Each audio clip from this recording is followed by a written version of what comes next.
Okay.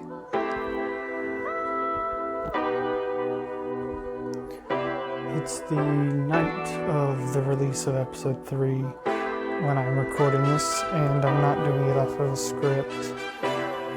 This is supposed to be the voiceover for the sped up version of the first half of the sketch phase.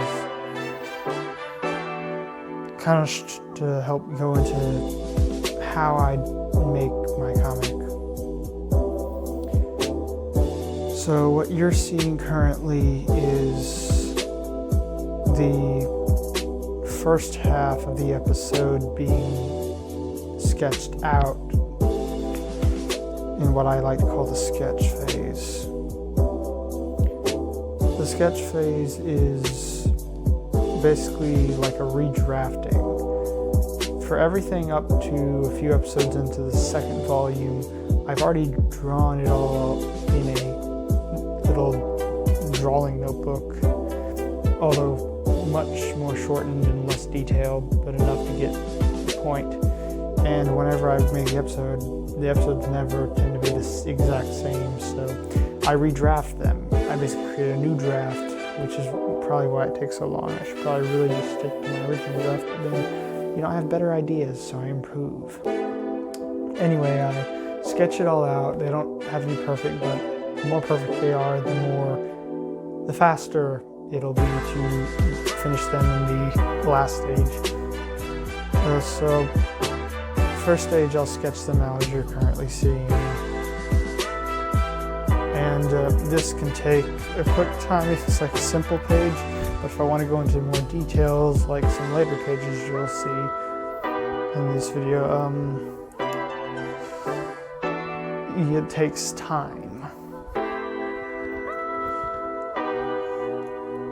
And you may notice that this video doesn't go up to like the halfway point where like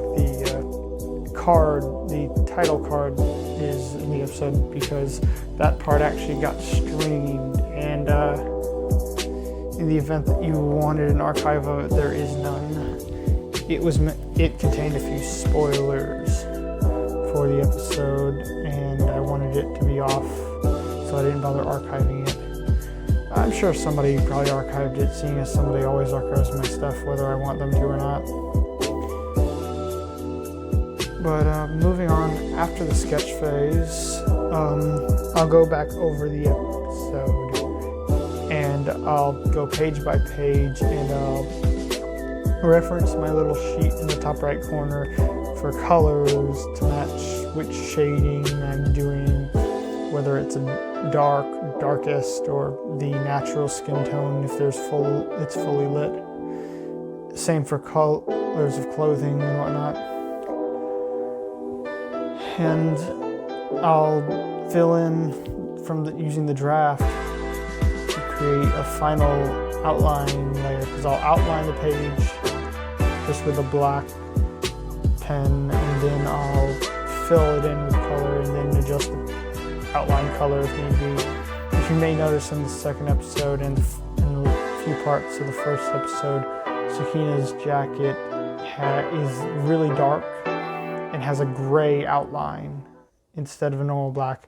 And partially through the episode, I was like, hey, I want to see what it looks like the other way.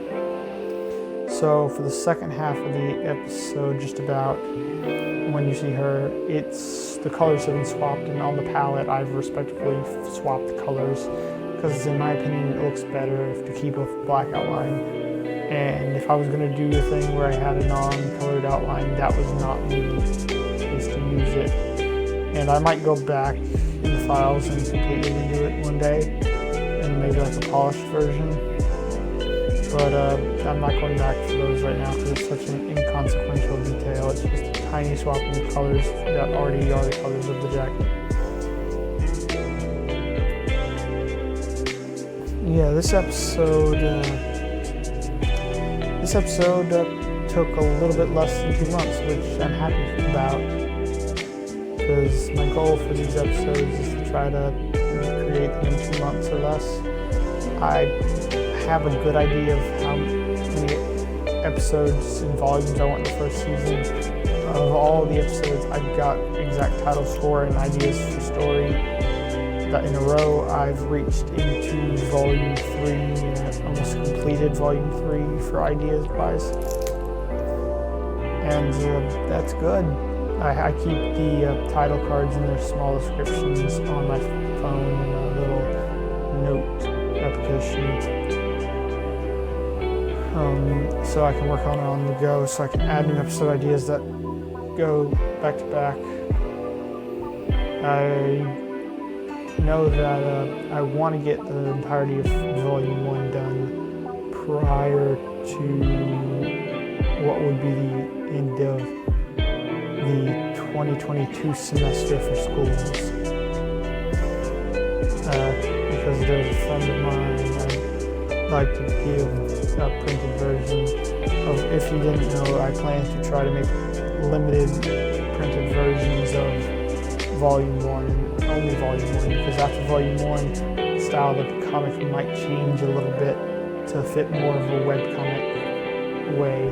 Because if you notice, I've had a pattern for these first 3 episodes of very page formatical,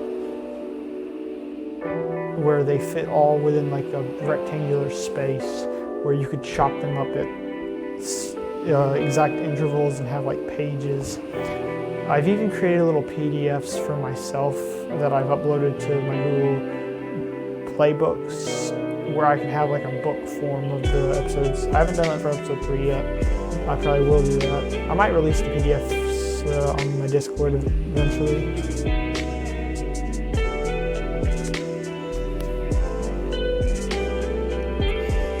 But going back to the episode. This episode, if you haven't read it, I'd highly recommend you do it. Because you'd probably be better if you read it now, so you don't get spoiled by the drafts. Because the drafts are spoilers in the sketch phase. And I don't know how fast I'm going to have like them sped up. So it might be incomprehensible fast if this is a short video, or it might be incredibly like long if this is a long video. I don't quite know yet. I've got to do the calculations myself. I've got to look at the entirety of the video's length, because it's hours upon hours of footage. I will have to edit together after this. And it may be super fast sped up, or it might just be like a time-lapse sped up. I'm aiming for trying to get a half-hour video, but I don't think I'm going to be able to talk that long, because I've pretty much already gone over all the points I wanted to talk about. Because my process isn't that complex. It's just have an idea for the episode, sketch it out in its entirety, then go back over it, outlining and coloring and finishing it off with the lighting and whatnot. Oh, and also after I've completed the webtoons rendition of the episode, if there's any edits I want to make for like the Tapaz version, such as with this episode, there's an animated page where a certain ability is shown and will be rather explained later, but not brought up for a while probably. And you don't see that ability in the webtoons version because I can't add a GIF. And that's quite troublesome, because it really just looks like he's standing in a puddle of like wet grass, which could be multiple implications, which could be taken in so many wrong ways. But I ended up doing an animated page for this one. And I highly suggest you, whenever you check out my webtoons version of the comic, you also go and check out the Tapaz for any other stuff that is like extra. Because all the stuff, Tapaz is like a backup for the webtoon. In the event that I somehow break terms of service with webtoons and I don't/can't change the thing that's breaking TOS. Especially with whatever happened recently that I heard on Twitter and the Discord servers, where it looks like the originals have more perks for TOS than Canvas apparently, which seems very weird.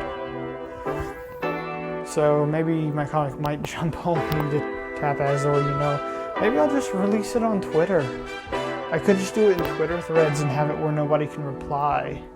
But then I wouldn't have comments, and then liking the episode would be kind of irritating. And then trying to get it to other people who don't use Twitter would be a problem.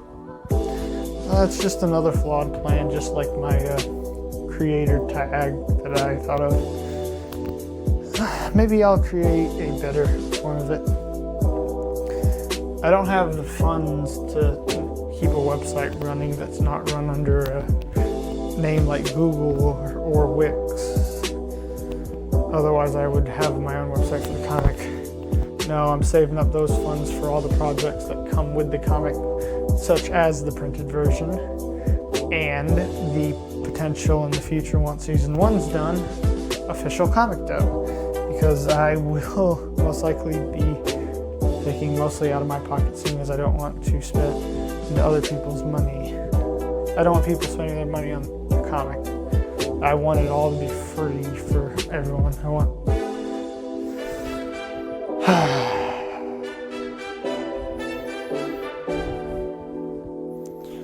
Well, I don't know what music I've chosen to have in the background, but I know this video, whatever music I choose is probably going to be claimed. So, for however long there's left in the video, enjoy listening to music and watching my process of the first half of the sketch phase.